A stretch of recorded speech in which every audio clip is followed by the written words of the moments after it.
Hello students, welcome again. Our today's topic is energy in SHM. अब throughout the universe जो total energy होती है, that total energy is always the sum of kinetic energy and potential energy. इसका मतलब अगर मुझे किसी भी पार्टिकल की टोटल एनर्जी चाहिए तो मुझे सबसे पहले निकालनी पड़ेगी काइनेटिक एनर्जी और उसके बाद निकालनी पड़ेगी potential energy. So let's begin with the first part. Let us consider this as a part. This is mean position, extreme position. Now let a very small particle is there, and so the particle is performing a linear simple harmonic motion along this path. Let particle initially at mean position.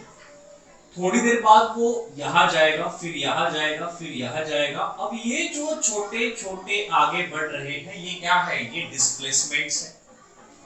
अब ऐसे ही किसी displacement को हम लोग consider करते हैं. से this is a very small displacement dx. ये भी एक छोटा सा डिस्प्लेसमेंट है, ये भी एक छोटा सा डिस्प्लेसमेंट है, ये भी छोटा सा डिस्प्लेसमेंट है. ये सभी छोटे छोटे डिस्प्लेसमेंट्स हैं. तो मान लो पार्टिकल ऐसे छोटे छोटे डिस्प्लेसमेंट परफॉर्म करते करते पॉइंट P पे पहुंच गया और यहाँ तो उसका टोटल डिस्प्लेसमेंट है dx, सॉरी x. अब पार्टिकल की मुझे चाहिए पहले काइनेटिक एनर्जी. अब ऑब्वियस है, अगर पार्टिकल यहाँ से निकल के यहाँ तक पहुंचा है मतलब उसने मोशन परफॉर्म किया है. अगर उसने मोशन परफॉर्म किया है मतलब डेफिनेटली उसके अंदर क्या थी? वेलोसिटी थी. और पार्टिकल कौन सा मोशन परफॉर्म कर रहा है? वो तो सिंपल हार्मोनिक मोशन परफॉर्म कर रहा है. तो इसका मतलब जो वेलोसिटी उसमें थी वो कौन सी थी? It must be omega root of a square minus x square. देखो ये मैंने ऑलरेडी प्रीवियस लेक्चर में बताया है. वेलोसिटी का एक्सप्रेशन होता है omega root of a square minus x square होता है. अब काइनेटिक एनर्जी का फॉर्मूला क्या है? काइनेटिक एनर्जी का फॉर्मूला है हाफ ऑफ mv स्क्वायर. तो बताओ उसकी जगह आएगा हाफ ऑफ m. v की जगह क्या लिखेंगे? It would be omega root of a square minus x square the whole square. And not about the term now. Half of m omega square a square minus x square is what the kinetic energy now.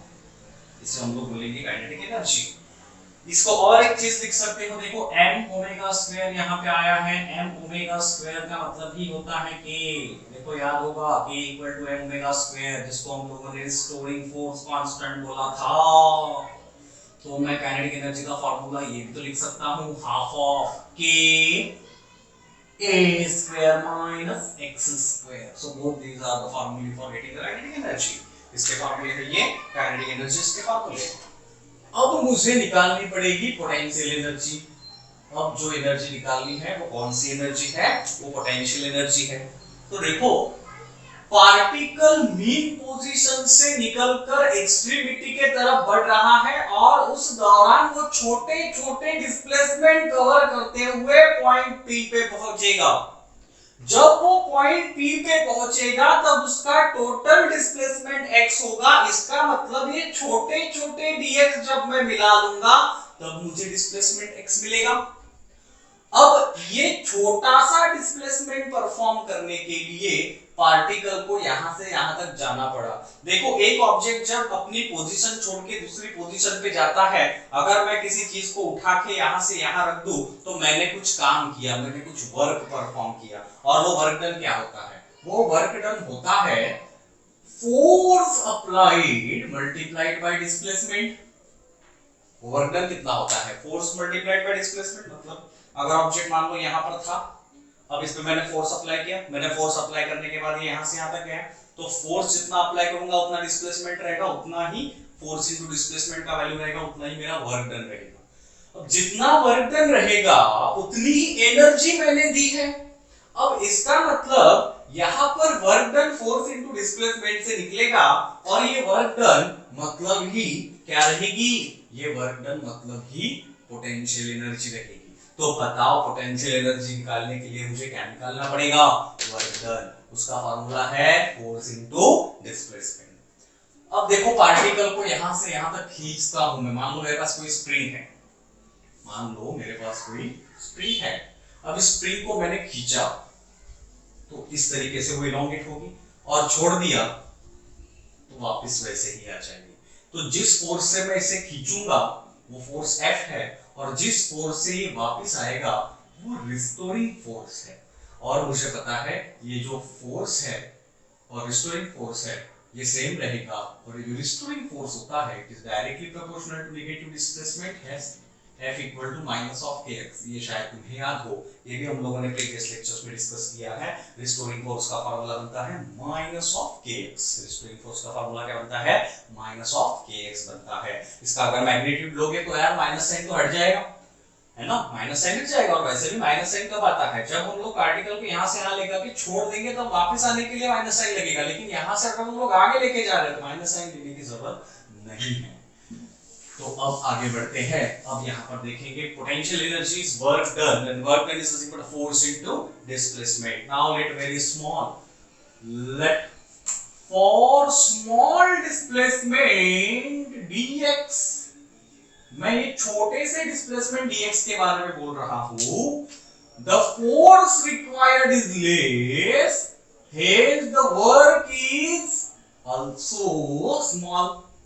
Therefore, this small work done dW is equal to क्या होगा? It is force into small displacement dx। अब मैं force की जगह लिखूंगा k into x, तो dW equal to क्या हो जाएगा? k into x into dx हो जाएगा। अब इसी प्रकार ये dx dx dx dx करते हुए पार्टिकल को पॉइंट P तक पहुंचना है। Therefore, for displacement x, the work done is, how much it is? बताओ वर्क डन कितना होगा? Integral of dw equal to integral kx dx for getting the limits from mean position to position x, that is what displacement x। अब देखो यहाँ पर kx dx के लिए हम लोग क्या करेंगे? इंटीग्रल ऑफ dw क्या होता है रे? w होता है। ये भी हम लोगों ने जो बेसिक्स है डेरिवेटिव्स के उसमें देखा होगा। Integral of dw is nothing but w।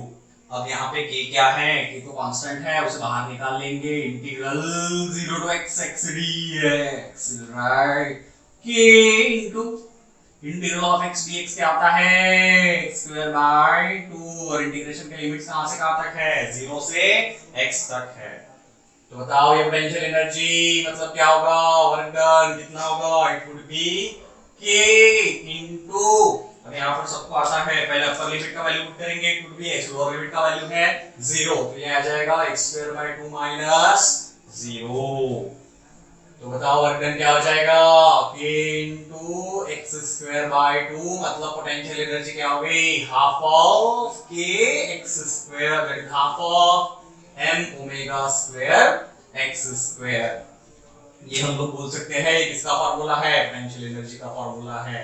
तो देखो यहाँ पे पोटेंशियल एनर्जी के दो फार्मूले मिले हैं। जैसे काइनेटिक एनर्जी हमने k के टर्म्स में निकाली है, ओमेगा स्क्वायर के टर्म्स में निकाली है, वैसे ही पोटेंशियल एनर्जी भी हम लोगों ने k और m ओमेगा स्क्वायर के टर्म्स में निकाली है। नोट कर लो, हम लोग ये मिटाएंगे और आगे बढ़ेंगे। अब बताओ देखो टोटल एनर्जी क्या होती है? It is kinetic energy and potential energy. अब बताओ काइनेटिक एनर्जी का फार्मूला क्या आया था? Half of m omega square in bracket a square minus x square. तो पोटेंशियल एनर्जी का फार्मूला क्या आया है? Half of m omega square x square, half of m omega square a square minus half of m omega square x square plus half of m omega square x square. देखो यहाँ पे क्या होगा? x square, ये plus में है ये minus में है, कट गया, क्या बचा? क्या बचा? टोटल एनर्जी इक्वल टू बचा half of m omega square a square. क्या बचा? Half of m omega square a square बचा। और this is an expression for total energy of a particle which is performing linear simple harmonic motion। तो total energy का formula क्या आया है? Half of m omega square a square. समझ में आया है? चलिए नेक्स्ट इसमें हम लोग अभी देखेंगे इसका यूज कैसे करना है, इसे क्लासिफाई कैसे करना है, मीन पोजीशन पे इसका फॉर्मूला क्या बनता है, एक्सट्रीम पे क्या बनता है। इसी में हम लोग देखेंगे नेक्स्ट वीडियो में।